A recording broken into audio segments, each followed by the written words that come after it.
Bismillahirrahmanirrahim. Alhamdulillah wassalatu wassalamu ala Rasulillah wa ala alihi wa sahbihi wa man wala. Kita mulakan majlis dengan nama Allah Subhanahu wa taala. Kita bersaksi bahawa tiada Tuhan melainkan Allah dan baginda Nabi Muhammad sallallahu alaihi wasallam adalah pesuruh Allah. Kita memuji dan memuji Allah Subhanahu wa taala dengan segenap puja-pujian yang selayaknya bagi Allah. Memohon kepada Allah untuk menyampaikan salam dan selawat kepada baginda Rasulullah sallallahu alaihi wasallam, pada ahli keluarga baginda Rasul sallallahu alaihi wasallam, para sahabat baginda Rasul sallallahu alaihi wasallam, para tabi'in, tabi'in, para ulama, aulia, syuhada, salihin dan sekalian mereka yang mengikut jejak langkah baginda Rasulullah sallallahu alaihi wasallam hinggalah ke akhir zaman. Assalamualaikum warahmatullahi taala wabarakatuh. Alhamdulillah, dapat sekali lagi kita pada malam ini selepas hampir 2 bulan lebih tidak bersama untuk meneruskan sesi pengukuhan akidah. Asas akar kepada agama kita adalah beriman kepada Allah Subhanahu wa taala, beriman kepada para malaikat, beriman kepada para rasul, beriman kepada kitab-kitab, beriman tentang hari kiamat, beriman dengan qada dan qadar Allah Subhanahu wa taala. Dan kita hidup dalam sebuah zaman, kita semua tahu, orang panggil era globalisasi.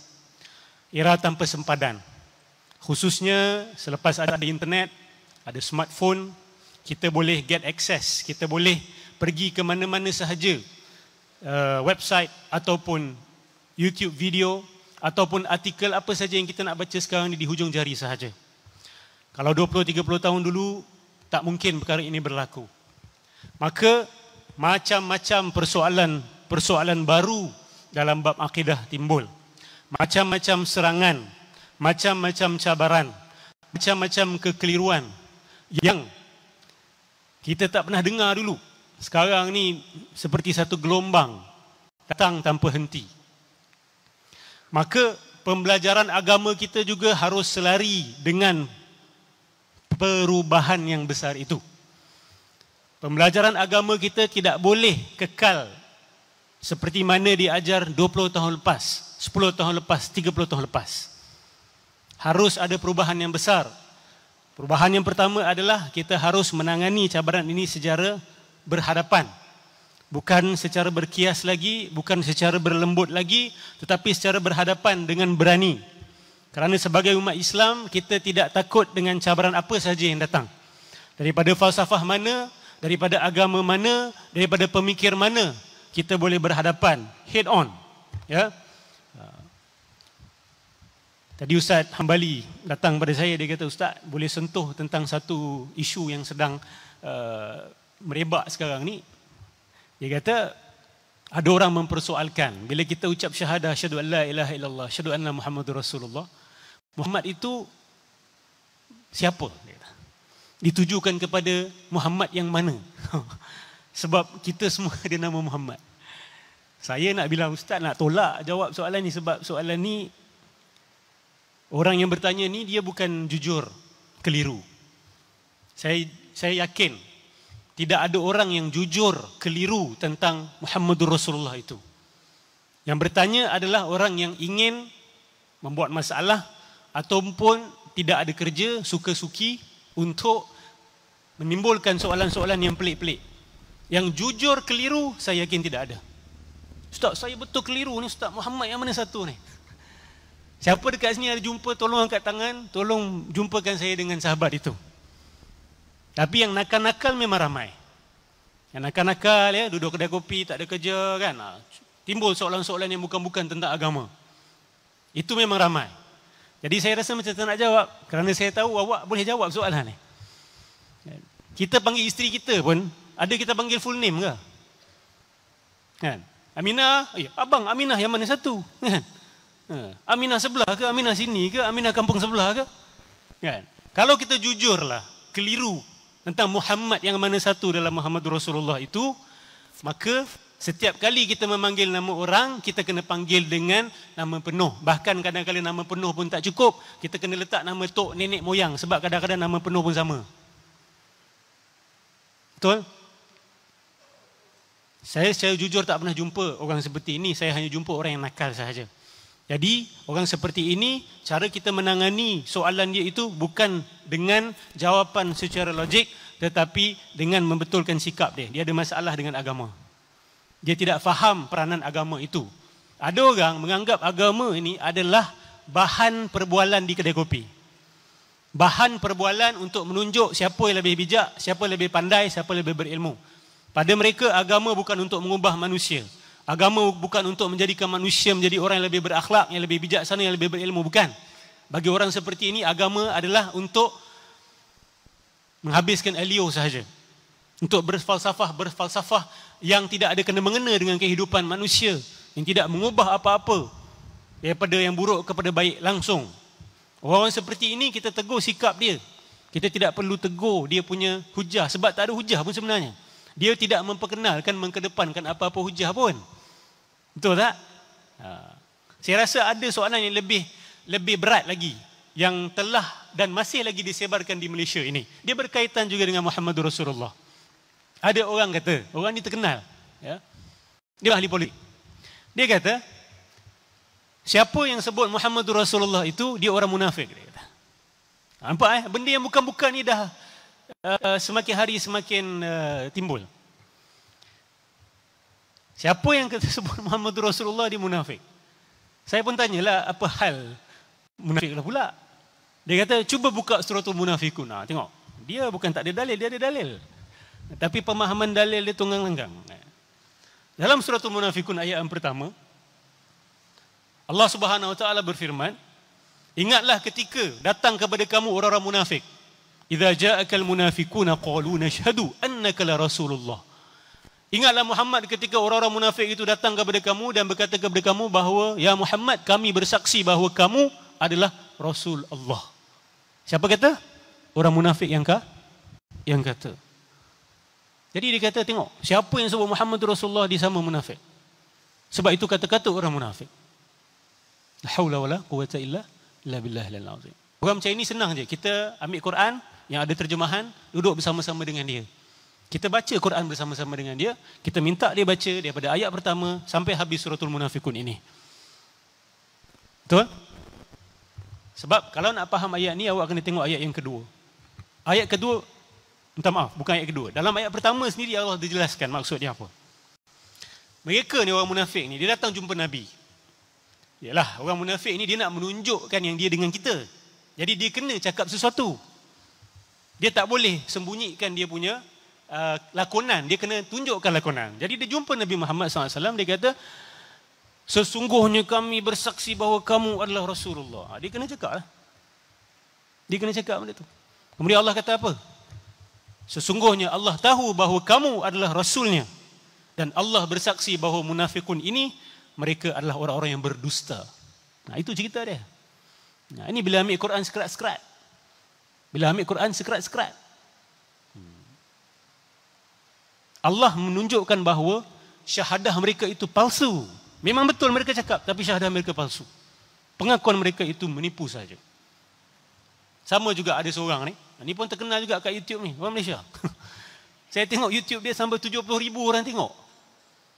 Saya pergi YouTube 1,000 je.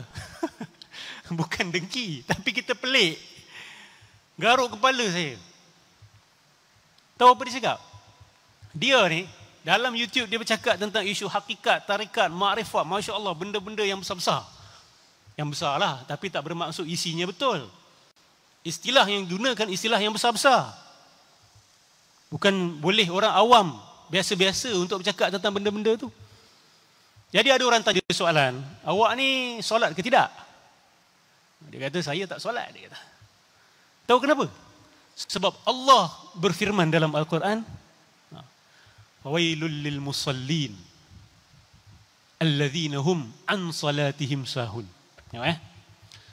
Allah kata apa dalam Quran? Celakalah orang yang solat yang mana dia lalai dalam solatnya.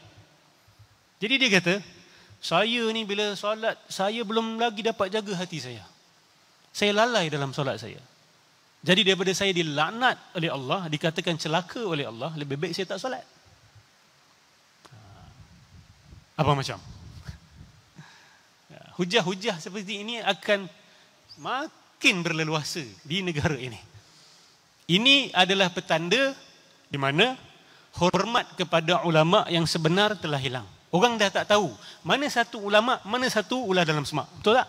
Ataupun mana satu ulama, kita kata. Kita dah tak tahu. Semua orang mengaku alim, semua orang buat YouTube video, semua orang berceramah. Betul? Yang tak ceramah kat masjid, dia ceramah kat rumah, dia letak video. Dia letak nama ustaz, dia letak nama habib, dia letak nama sayyid. Kita pula tengok, sedap dia ni berceramah ni. Ni mesti ulama ni. Cara kita ukur, sedap dia, betul tak? Dia cerita sedap lah, ustaz. Ceramah dia seronok lah. Bila ceramah seronok je ulama. Bila ceramah sedap je ulama. Wallahi tidak. Dalam pengalaman saya belajar dengan ulama yang sesungguhnya, kebanyakan mereka bercakap tak sedap. Tak sedap tu maksud dia mereka tidak kelakar. Dan mereka tidak bawa banyak cerita-cerita yang melayan perasaan orang. Mereka bercakap kebenaran. Mereka bercakap fakta. Mereka bercakap berdalil. Mereka bercakap berhujah dengan hujah yang kukuh. Tapi rata-rata kita pilih yang macam mana? Yang sedap dengar. Betul? Itulah orang-orang yang seperti ini masuk. Sebab dia pandai bercakap. Bila pandai bercakap, habis. Pandai bercakap bukan masalah. Pandai bercakap itu pemberian Allah. Tapi kalau salah guna, dia menjadi fitnah yang amat besar. Allahumma salli ala Sayyidina Muhammad. Baik. Walaupun isu-isu seperti ini nampak besar, tapi sebenarnya dia tidaklah terlalu besar. Dia adalah isu-isu yang boleh kita ketepikan, boleh kita jawab mudah dan kita ketepikan. Dan saya yakin awak-awak di sini tidak terkesanlah dengan hujah begitu kan. Fawailul lil musallin itu. Alladzina hum an salatihim sahun. Celakalah orang yang semayang, yang lalai dalam semayang dia. Bila kita buka tafsir, sahun itu bermaksud apa? Orang yang solat sengaja lalai dalam solatnya. Maksudnya apa? Dia melakon-lakon dengan solat dia. Dia berlakon. Dia tak solat pun sebenarnya. Alladzina hum yura'un. Nampak tak? Allah jelaskan kat belakang. Sebab tu bila baca Quran, akal kena gerak, kena baca secara keseluruhan. Penjelasan ada dalam surah tu. Alladzina hum yura'un. Siapa mereka yang sahun itu? Yang lalai dalam solat itu? Mereka yang solat hanya nak menunjuk orang. Bukan nak sembah Allah. Maksud dia apa? Itu solat orang munafik. Yang dia tak percaya pada Islam pun sebenarnya. Dia spy. Mungkin spy Mossad. Datang ke Johor Bahru. Nak tengok keadaan umat Islam di sini. Dia pun semayang di depan kita. Ada. Orang seperti ini ada. Kita tahu kes yang berlaku. Baru-baru ni. Seorang nuclear physicist daripada Palestin kan. Yang dibunuh. Sampai hari ini tak tahu siapa bunuh. Tak dapat lagi. Dan teori-teori yang tersebar adalah Mossad. Mossad ada di bumi ini. Intelligence mereka. Dan saya yakin ada di antara mereka yang berlakon masuk Islam. Untuk intelligence gathering. Orang Islam kita pula mudah menerima. Betul tak? Kita ni hati lembut orang Melayu ni. Orang bukan Islam masuk Islam, kita akan peluk dia, kita tak akan sangka buruk dekat dia. Tapi dalam Islam kita diajar, bila orang tu masuk Islam, kita kena check dia. Sebab boleh jadi dia perisik. Boleh jadi dia jujur. Macam mana nak tahu? Pertama sekali tengok dia solat kat masjid ke tidak. 5 waktu. Itu penentu pertama sekali. Susah tak penentu tu? Ustaz, kalau gitu saya pun termasuk dalam munafik ustaz. Saya pun solat kat masjid 2-3 kali je satu hari, tak full. Tapi kita boleh check. Kita kena check ibadah mereka. Ustaz, itu bukan isu peribadi ke? Nak kena check kenapa? Apa hak kita? Kita kena check sebab kita tak tahu latar belakang dia. Khususnya kalau dia berkaitan dengan kita punya orang-orang yang memegang ada kuasa lah. Di mana-mana sahaja. Tak boleh nak kata, ustaz itu isu peribadi dia. Tak boleh. Jadi ayat tersebut berkenaan dengan siapa? Orang yang sebenarnya tidak percaya pada Islam. Dia solat setakat untuk menunjukkan kepada orang lain yang dia orang Islam. Untuk menipu. Itulah erti munafik kalau nak faham. Munafik ni dia perisik. Sebab tu munafik ni di kawasan yang paling teruk sekali dalam neraka. Dia tak gentleman. Dia bukan seperti orang kafir yang biasa. Orang kafir biasa gentleman, dia kata, I don't believe in you. I don't believe in Muhammad. I don't believe in God. I don't believe in anything that you believe in. Dia cakap terang-terang. Ni tak, munafik kata, oh saya pun macam awak. Saya sayang awak. Saya sayang Nabi. Saya sayang Muhammad. Saya sayang Allah. Tapi, sebaliknya dia buat benda lain. Munafik ni bahaya. Sangat berbahaya. Sangat-sangat berbahaya. Ada yang mengaku Islam. Lahir dari keluarga Islam tetapi tak pernah amalkan Islam dalam keluarga. Itu pun kita kena cek. Khususnya bila mereka berpengaruh. Sebab dia berkaitan dengan hidup keagamaan kita. Di mana saja. Saya bukan cakap tentang di Malaysia saja. Di mana-mana negara kita. Di mana-mana tempat kita tinggal. Kita harus beri perhatian. Jadi, isu ini sebenarnya walaupun nampak besar tapi pun masih ranting lagi. Isu pasal Muhammadur Rasulullah itu. Bila kita pergi ke dunia internet ini, sudah banyak lontaran-lontaran, racun-racun fikiran yang kalau disebut banyak yang akan gugur iman. Setakat menyebutnya sahaja. Itu pada dataran yang tinggi saya tak nak bawa ke sini. Kalau siapa yang mungkin ada soalan pada dataran itu, mungkin kita boleh berbincang secara peribadi. Saya bawa isu-isu pertengahan. Antaranya adalah, ini berkaitan sebenarnya dengan topik saya hari ini. Topik saya nak bercakap berkenaan dengan sifat Allah Al-Hayy. Allah Subhanahu Wa Taala memiliki sifat Al-Hayy. Betul? Dia berkait. Sekarang ni kita pergi internet, kita akan nampak ada satu fahaman ataupun satu kepercayaan yang mengatakan begini. Dia kata,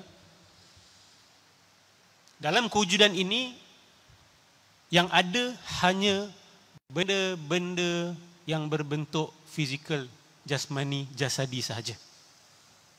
Bahkan fikiran awak, perasaan awak, semuanya hanyalah atoms dan molecules. Atom dan molekul sahaja. Yang dipanggil roh itu tidak wujud. Yang dipanggil emosi itu hanya setakat bahasa figuratif, bahasa kiasan. Hakikatnya yang wujud hanya atom dan molekul saja. Dan ini adalah salah satu mazhab besar dalam ilmu sains. Dan ini berkait secara terus dengan akidah kita. Tapi masalahnya isu-isu seperti ini tidak ditangani dengan betul. Jarang-jarang sebahagian ustaz-ustaz kita nak sentuh isu ini. Sedangkan anak-anak muda kita sudah dibukakan isu-isu ini kepada mereka. Di dalam internet, di Facebook, di YouTube dan sebagainya. Sudah bersepah-sepah. Kalau kita kata bahawa kewujudan ini hanya benda fizikal saja, atom dan molekul, bahkan kita memfikir perasaan kita, fikiran kita, kita punya khayalan kita, semuanya hanyalah atom dan molekul yang berlaku dalam otak kita. Maksudnya apa? Maksudnya, apa yang dipanggil roh itu tidak wujud. Apa yang dipanggil jin itu tidak wujud. Apa yang dipanggil malaikat itu tidak wujud. Dia bahaya kenapa? Kerana mereka menggunakan bahasa sains. Dan orang kita hari ini, bila dengar sains, dia akan ikut macam agama. Betul tak? Bila baca artikel, para saintis telah bersepakat sekian. Dia ambil macam fatwa daripada mufti. Betul tak? Para saintis telah bersepakat sekian. Lepas tu lagi 10 tahun, para saintis bersepakat untuk tukar teori dia orang pula. Lagi 20 tahun, para saintis bersepakat, salah pula kami. Lagi 20 tahun, para saintis bersepakat lagi, salah lagi. Jadi kalau kita bersandarkan agama kita kepada sains, kita akan sentiasa berubah. Agama kita ni akan kita paksa ubah. Saya pernah cerita kan, pasal babi kan. Orang kata apa? Babi itu haram sebab dalam dia ada tapeworm, Ustaz. Saintis kata dalam babi ada tapeworm dan tapeworm ni tak boleh mati. Bakar pun macam mana pun tak boleh mati. Itu sebab tu Allah haramkan babi, saya tanya. Itulah Ustaz, itulah sebab dia. Saintis dah kata benda ni Ustaz. Bahaya benda seperti ini. Sebab apa? Kalau satu hari mereka dapat buat ataupun dapat ternak babi yang tidak ada tapeworm, macam mana? Babi jadi halal. Sebab tu, agama kita boleh disokong dengan sains. Tetapi dia di atas sains. Dia bukan ditentukan oleh sains. Bila sains itu lari dengan dia, baru kita terima. Kalau bercanggahan, kita KIV dulu. Jangan tolak dulu. Sebab mungkin kita yang salah faham. KIV, letak ke tepi, keep in view. Betul-betul bercanggahan, baru kita tolak. Baik. Teori yang tadi tu, yang kata semua benda ni boleh dikecilkan, boleh dihadkan, boleh di-reduce tu benda fizikal, dia dipanggil sebagai physicalism. Ni kena tulis ni. Kena tulis istilah-istilah ni. Jangan ambil ringan ni. Saya boleh cerita pasal wuduk, sah tak sah, saya tahu awak akan tulis. Betul tak?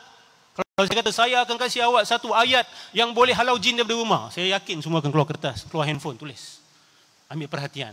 Tapi bila kita sebut isu-isu seperti ini, masih tidak diambil perhatian secara serius. Sebab masih tak nampak lagi. Tapi saya beritahu, dia akan datang. Dia sudah datang pun sebenarnya ke bumi ini. Sama ada kita nak celik mata atau tak nak. Sama ada kita nak khayal dalam kita punya kepompong sendiri atau tak nak. Itu pilihan kita masing-masing. Jadi saya cadang, kalau boleh hafal, hafal. Physicalism. Physicalism ni kata semua benda adalah benda fizikal. Bahkan hantu yang awak nampak tu pun sebenarnya adalah halusinasi. Tidak wujud semua tu. Orang yang kena rasuk tu bukan kena rasuk, dia sakit mental aja. Ini semua boleh memurtadkan seseorang. Tapi hari ini sudah banyak disebut benda ni. Dia menafikan kewujudan semua perkara ni.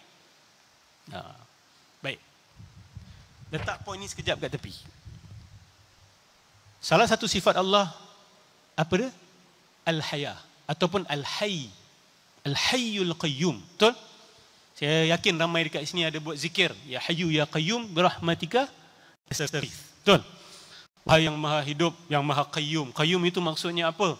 Yang sentiasa menguruskan, yang sentiasa memastikan alam ini berjalan, berfungsi. Al-Qayyum itu. Sebab tu kita sebut Al-Hayyu. Ya Hayyu Ya Qayyum birahmatika nastaghith. Dengan rahmat kamu kami meminta pertolongan.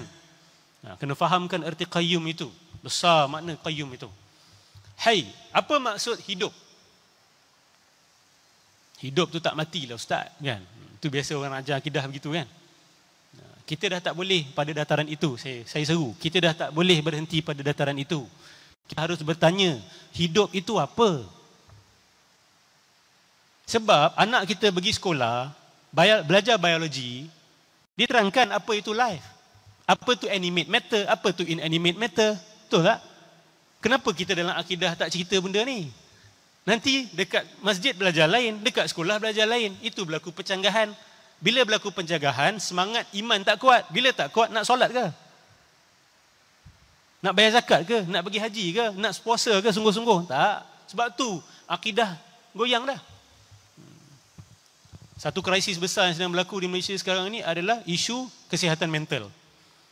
Dikatakan dulu 5, seorang daripada 5 ada sakit mental. Hari ini, seorang daripada 3 ada sakit mental. Maksud dia dalam masjid ni, 1/3 mesti ada salah satu penyakit mental.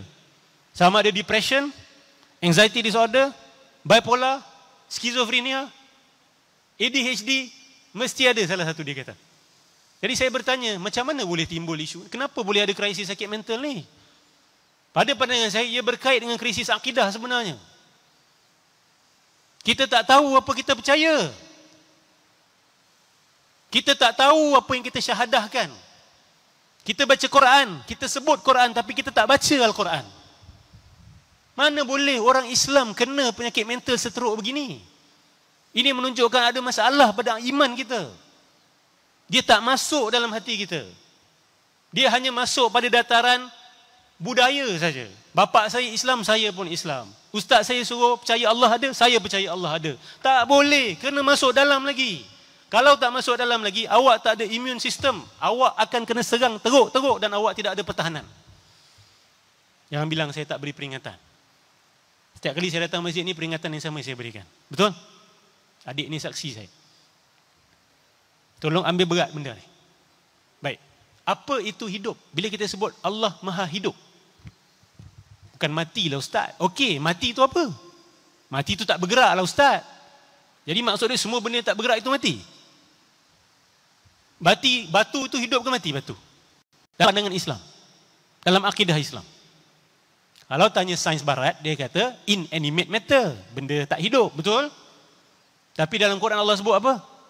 Semua yang berada di langit dan di bumi ini berzikir kepada Allah, betul? Memuji Allah, betul? Hidup ke tak hidup? Benda tak hidup boleh zikir kepada Allah. Jadi batu itu dia tak bergerak tapi dia hidup. Jadi apa benda hidup ni ustaz sebenarnya?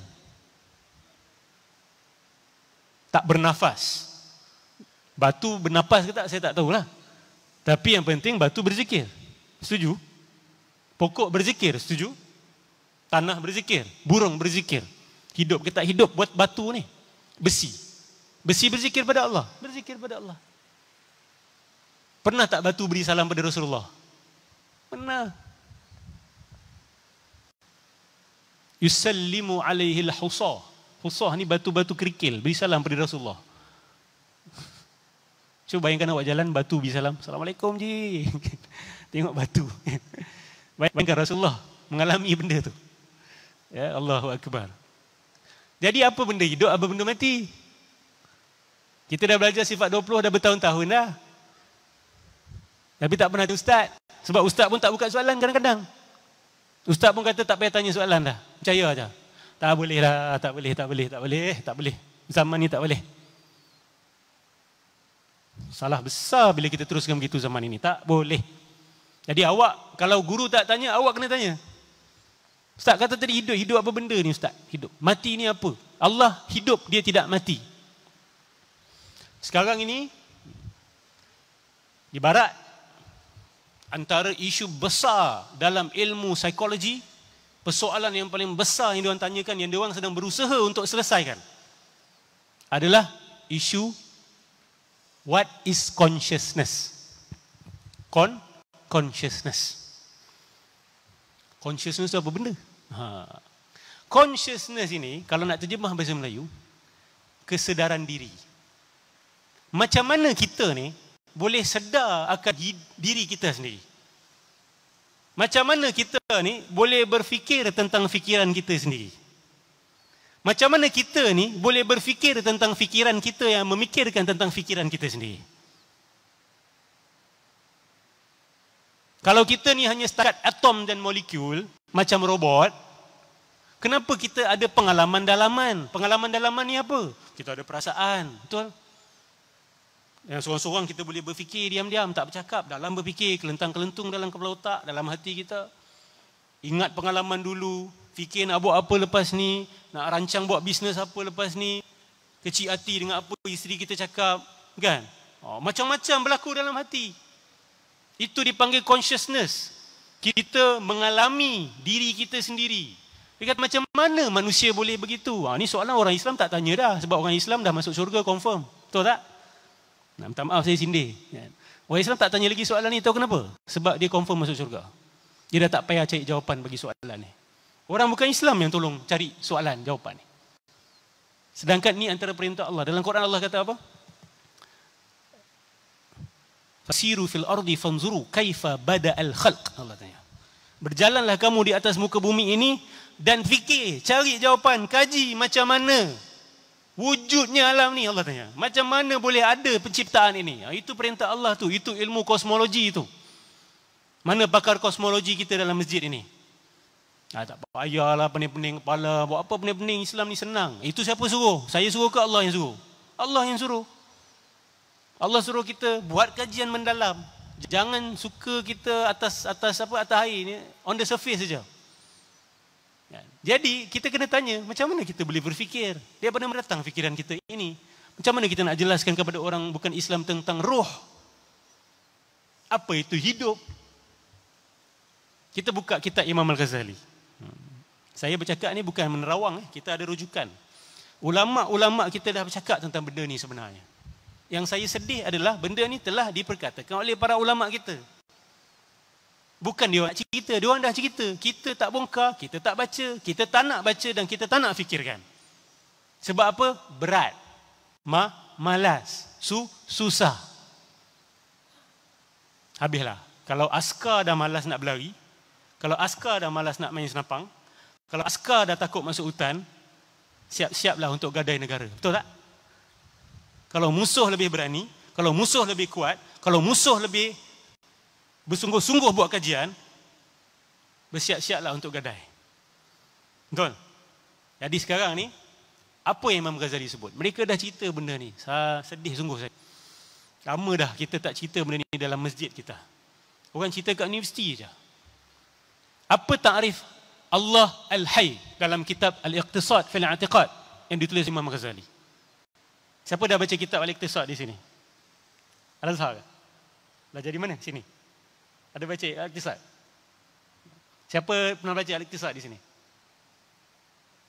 Manusia Hambali? Kena ajar Al-Iqtisad fil I'tiqad ni. Ini antara teks akidah penting. Antara teks akidah paling penting sebenarnya. Okey. Apa Imam Ghazali sebut tentang apa itu Al-Hayy?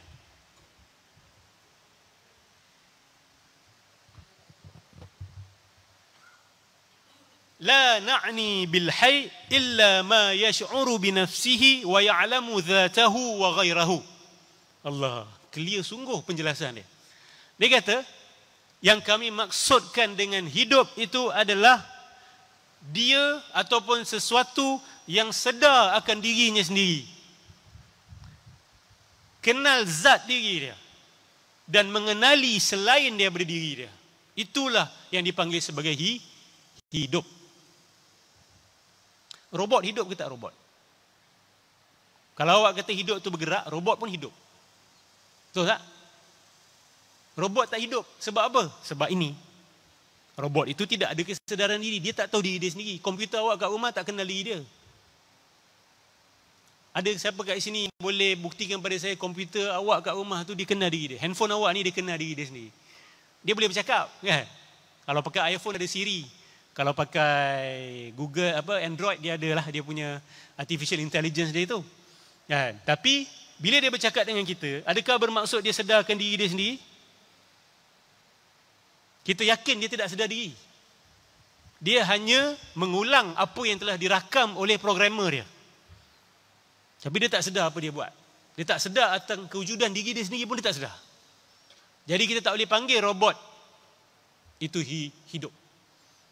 Ini isu di bawah bab artificial intelligence. Dalam bahasa Melayu dipanggil kecerdikan buatan. Ada seorang ulama kita masih hidup hari ini, Syekh Imran Hussein. Saya tak pasti dia kerap datang ke Johor ataupun tidak. Kalau mampu bawa dia masuk ke Johor. Dia belajar di United Nations dulu. Tapi dia ulama Ahli Sunnah wal Jamaah. Dia lahir di Trinidad dan Tobago. Pernah tinggal di Amerika Syarikat. Sekarang ni tinggal di Kuala Lumpur kalau tak silap saya. Dia kata, ada kemungkinan bila Dajjal datang nanti, dia akan banyak menggunakan artificial intelligence, dia kata. Sebab apa? Sebab dia akan cuba meniru ciptaan Allah Subhanahu Wa Taala. Dia hanya boleh tiru, dia tak boleh buat apa yang Allah buat. Tapi tiruannya itu nampak macam betul. Hari ini mereka dah cuba buat apa? Robot yang ada artificial intelligence. Macam-macam dia dah buat dah. Robot yang boleh bercakap dengan awak pun dah ada. Yang boleh buat lawak jenaka pun dah keluar dah. Awak tanya apa soalan dia jawab.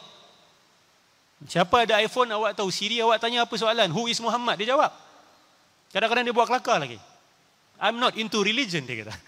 But since you have asked me a question, Muhammad is dia ceritakan. Dia siap buat kelakar lagi ni. Sekarang dia dah buat yang lebih advance daripada Siri yang dalam iPad kita, dalam iPhone kita. Yang boleh berdialog, yang boleh berfalsafah dengan kita. Kasih lagi 10 tahun, tak tahu apa yang keluar nanti. Jadi ini isu, dia akan banyak goyangkan akidah kita. Anak-anak muda yang lemah-lemah ni dia akan datang kata, Ustaz, sekarang apa beza Allah boleh cipta manusia dengan saintis sekarang boleh cipta robot yang sama perangai dia macam kita? Maksud dia saintis pun boleh kasih roh juga. Jadi roh tu apa ke benda lah pula? Soalan-soalan ni akan keluar. Dah keluar pun sebenarnya. Bagi yang tak pernah dengar, maksud dia awak sudah terlalu lama dalam lingkungan awak. Soalan ni telah keluar. Lama dah. Anak-anak Melayu sudah bertanya soalan ni. Di Kuala Lumpur dah bertanya dah. Anak Melayu yang educated, yang belajar di barat dah balik dengan soalan-soalan ini. Apa hebatnya roh yang Allah cipta? Kalau saintis pun boleh cipta artificial intelligence, dia kata. Banyak kan cerita tentang robot-robot yang ada AI sekarang ni? Banyak. Dia nak mempersiapkan kita. Sebab saya yakin banyak robot-robot ni dah pun siap sebenarnya. Dah pun siap. Jadi bila kita faham sifat Allah Al-Hayy itu, yang sedar akan diri, kita akan terpaksa buat kajian berkenaan dengan apa yang dipanggil sebagai consciousness. Saya seru, siapa dekat sini yang ada minat bab psikologi, minat bab falsafah, philosophy of the mind khususnya. Saya ajak sama-sama, mari meneroka bidang kajian yang besar ini. Tentang isu consciousness ini.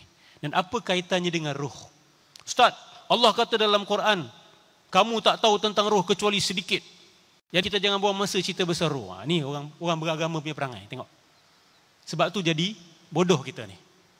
Minta maaf, saya agak kasar sikit bab ni. Sebab ini sebenarnya kesan buruk pada masyarakat. Salah faham ayat Quran tu. Allah kata apa? Wa ma utitu minal ilmi illa qalila. Kamu tidak diberikan ilmu tentang roh kecuali sedikit. Allah ada kasih tak? Ada. Kita salah faham. Kita baca ayat tu kata, kita tak boleh tahu langsung tentang roh. Siapa cakap? Allah kata kamu tak diberikan ilmu kecuali sedikit. Sedikit. Yang sedikit tu kita carilah tahu. Ni tak, kerana malasnya kita gunakan Al-Quran untuk menutupi kemalasan kita. Kita kata tak payah tahu. Allah kata tak boleh tahu pasal roh ni. Siapa kata? Awak kata ke? Saya nak percaya awak ke nak percaya Allah Subhanahu Wa Taala? Kena buat kajian bab ni. Sebab tak ada jawapan, anak-anak kita akan pergi ke orang lain untuk cari jawapan. Dia tak akan tanya kita soalan ni. Sebab dia tahu kita tak boleh jawab. Sebab dia tak pernah buat kajian. Dan dia tak akan jumpa pun ustaz-ustaz kita. Sebab dia tahu ustaz-ustaz kita pun tak deal dengan benda ni dalam masjid. Jadi dia akan cari siapa? Dia akan cari siapa? Dia akan cari siapa, tuan-tuan? Dia akan masuk internet. Dia akan hantar email kepada mungkin seorang profesor di Oxford University yang tidak percaya kepada Tuhan. Dia akan add di Facebook seorang yang tidak percaya kepada para nabi. Contoh.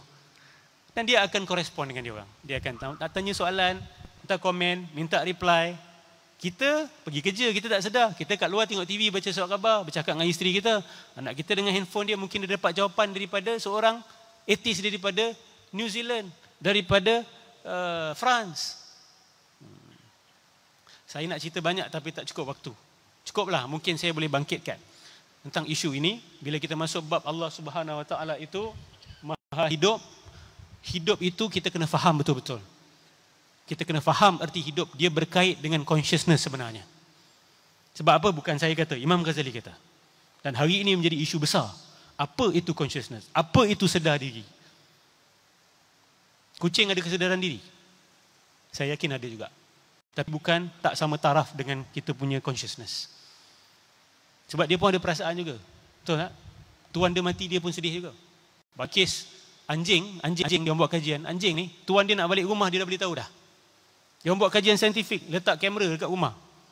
Tak kira dekat mana tuan dia datang, daripada tempat sejauh 100 km ke, 20 km ke, 1000 km ke, bila tuan dia dah keluar saja dari rumah tu, nak balik ke rumah, anjing dia dah tunggu dekat depan pintu. Anjing dia tahu bila tuan dia nak balik.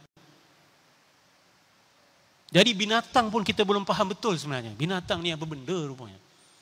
Jadi banyak ruangan kajian yang memerlukan umat Islam menyumbangkan waktu, menyumbangkan kerajinan berfikir, mencari ilmu, membaca Al-Quran dengan sungguh-sungguh. Supaya Allah bukakan ilmu ini, supaya kita dapat menjelaskan kepada umat dunia tentang kebenaran hakikat Islam itu sendiri. Dan saya yakin kajian-kajian yang kita akan jumpa, semuanya akan selari dengan apa yang Allah Subhanahu Wa Taala telah. Sebelum saya tutup, satu poin saja. Sebab lepas ni saya tak sambung, minta maaf. Ya. Saya tak dapat sambung lepas solat. Sikit je saya sentuh. Ada seorang kaji dalam bidang paranormal daripada Amerika Syarikat. Paranormal ni dia kaji tentang apa? Tentang hantu, kan, tentang rasukan dan sebagainya. Ada satu lagi ilmu dipanggil parapsikologi. Parapsikologi ni lain. Saya nak cerita pasal paranormal. Dia dalam bidang paranormal ni hampir 40 tahun. Dia seorang perempuan. Apa dia cakap? Dia kata, bab paranormal ini kami pening kepala, dia kata. Kami sangat pening kepala kerana kami tak tahu macam mana nak ikat penampakan-penampakan yang berlaku ni. Kadang-kadang kami nampak dia besar, kadang nampak kecil, kadang bertaring, kadang nampak macam pontianak, kadang nampak macam ini. Dia orang ni apa sebenarnya? Ditakdirkan Allah, dia terbaca satu buku tulisan ulama kita tentang jin. Tentang jin. Dia baca pasal jin tu, dia kata, this solves my question, dia kata. Ini telah menyelesaikan soalan aku. Dia kata teori konsep jin ini telah menjelaskan kepada dia semua fenomena yang dialami sebelum ni. Dulu dia tak tahu macam mana nak kategorikan. Yang satu dia panggil UFO, yang satu dia panggil spirit dead people. Dia tak ada pengikat, teori pengikat.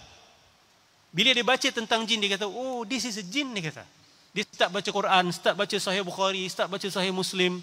Saya doakan dia masuk Islam, tapi dia belum masuk Islam lagi. Tapi dia buat rumusan tu, dia kata konsep jin dalam Islam lah yang paling jelas sekali untuk menjelaskan fenomena-fenomena paranormal yang kita lihat ini. Kita orang Islam nampak benda ni kecil sebab kita memang orang Islam, kita tahu. Tapi bagi dia benda besar. Dan dia banyak tulis buku tentang jin sekarang ni.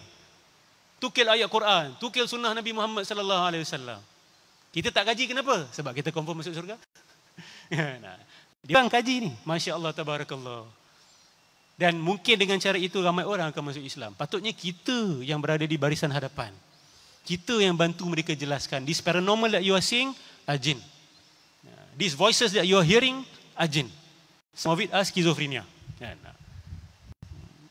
Orang yang menurun, yang kamu lihat menurun ni, yang boleh cerita tentang masa depan lah, cerita pasal benda lalu lah, boleh cari barang hilang lah, boleh baca hati orang lah.